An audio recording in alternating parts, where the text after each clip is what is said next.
ఇక వరంగల్ కాంగ్రెస్ లో నాయకుల మధ్య ఆధిపత్య పోరు నివురుగప్పి నిప్పులా మండుతూనే ఉంది.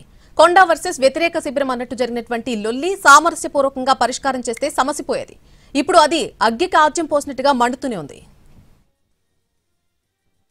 కాంగ్రెస్ సీనియర్ నేత కొండా మురళి పార్టీలోకొచ్చిన ఎమ్మెల్యేలతో పాటు సొంత పార్టీ నేతలని టార్గెట్ చేస్తున్నారు. మురళి ఆరోపణలు చేసినప్పటి నుంచే వరంగల్ జిల్లా కాంగ్రెస్లో అంతర్గతంగా ఉన్న లొల్లి కాస్త రోడ్డున పడింది. దీన్ని సెటిల్ చేయాల్సిన క్రమశిక్షణ కమిటీ కంటితుడుపు చర్యలు తీసుకుంది. దీంతో ఏదో ఒక కారణంతో మళ్లీ రచ్చ మొదలైంది. కాంగ్రెస్ రాష్ట్ర నాయకత్వం కూడా చూస్తూ ఉన్నట్టే కనిపిస్తుంది. కానీ ఇష్యూని సెటిల్ చేసేందుకు ప్రయత్నం చేస్తున్నట్లు కనిపించడం లేదు. రెండు వర్గాలను గాంధీ భవన్ కు పిలిచి సెటిల్ చేయాల్సింది పోయి చూస్తూ ఉండిపోతున్నారు. తప్పును తప్పు, దాన్ని సరిదిద్దుకోండి అని చెప్పే యంత్రాంగమే లేకుండా పోయిందా అనే వరకు వ్యవహారం వచ్చింది. పాత గాయం మానకముందే దానిపైనే మళ్లీ గాయమైనట్టు ఎమ్మెల్యే నాయని రాజేందర్ రెడ్డి వర్సెస్ కొండా సురేఖ మధ్య రచ్చ మళ్లీ మొదలైంది. ఈసారి వరంగల్ భద్రకాళి అమ్మవారి ఆలయ పాలక మండలి నియామకంలో రచ్చ కాస్త మాటల యుద్ధానికి తెరలేపింది.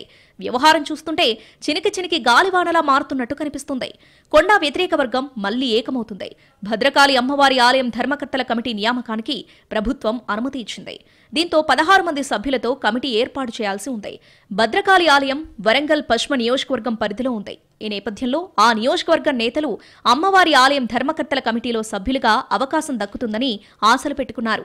మరోవైపు మంత్రి కొండా సురేఖ అనుచరులు సైతం ధర్మకర్తల కమిటీ సభ్యుల కోసం ప్రయత్నం చేశారు. అయితే నాయని రాజేందర్ నియోజకవర్గంలో ఉన్న భద్రకాళి అమ్మవారి ఆలయం పాలక మండలిలో కొండా సురేఖ నియోజకవర్గం వాళ్లకే ఎక్కువ మంది సభ్యులను నియమించారు.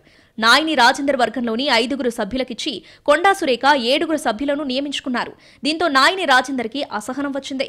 దీనికి తోడు నాయని రాజేందర్కి రాజకీయంగా సహకరించిన వ్యక్తికి వైస్ చైర్మన్ పదవివ్వాలని ఓ పేరును ప్రతిపాదిస్తే ఆ పేరు పాలక మండలి సభ్యుల జాబితాలోనే లేకుండా చేశారనేది నాయని రాజేందర్ మాట. గతంలో కొనసాగుతున్న ఆనవాయితీని కాదని ఈసారి కొండా సురేఖ దేవాదాయ శాఖ మంత్రి అవ్వడంతో నాయని రాజేందర్ నియోజకవర్గంలో ఉన్న ఆలయంలో కూడా కొండా తన వర్గం వారికి ఎక్కువ సభ్యులను నియమించుకున్నారు.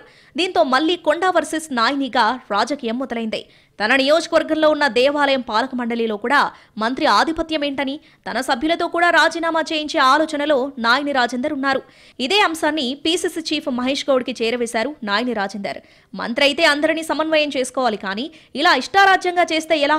పార్టీ అధిష్టానానికి ఫిర్యాదు చేస్తున్నట్టు నాయని ప్రకటించారు. వాళ్ళ ఎవరి నియోజకవర్గాలలో హద్దులలో వాళ్ళు ఉంటే బాగుంటుంది.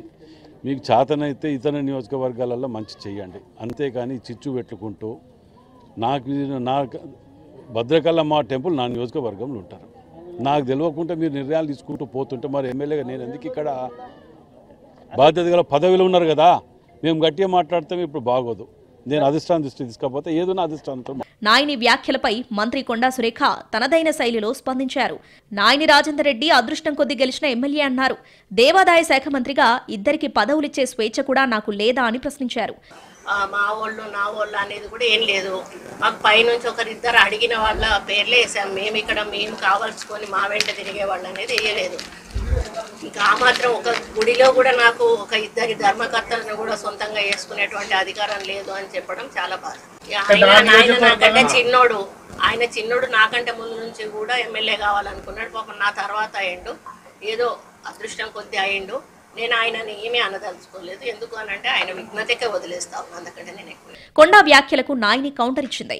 4 పార్టీలు మారి ఉంటే 4 సార్లు ఎమ్మెల్యే అయ్యేవాడిని ఏమో అంటూ సెటైర్లు వేశారు. అదృష్టం కోసం గెలిచింది అనటం కూడా వాస్తవమే అనిపించింది నాకు. ఎందుకంటే నాతోటి కాలే పూటకో పార్టీ మార్చుకుంటూ నేను తిరిగేది ఉంటే నేను ఇలా 5వ ఎమ్మెల్యేని అవుదాం, కానీ నాతోటి కాలేదు. వారు అన్నదంటే తప్పేం లేదు. అందులో నా కాన్స్టిట్యున్సీలో ఆలయం ఉంటుంది, వారు మంత్రి కాదనట్లే, వారు వేసుకోవడం నాకు అభ్యంతరం లేదు 2 వేసుకుంటే. కానీ 7 వేసుకొని నాకు మొఖాన 4 వారు వేసినట్టు మాట్లాడితే అదేదో చెప్పి ఇది చేద్దాం, ఇది కూర్చొని పెట్టి పిలిచి మాట్లాడి చెప్పుకొని చేస్తే అయిపోద్ది కదా.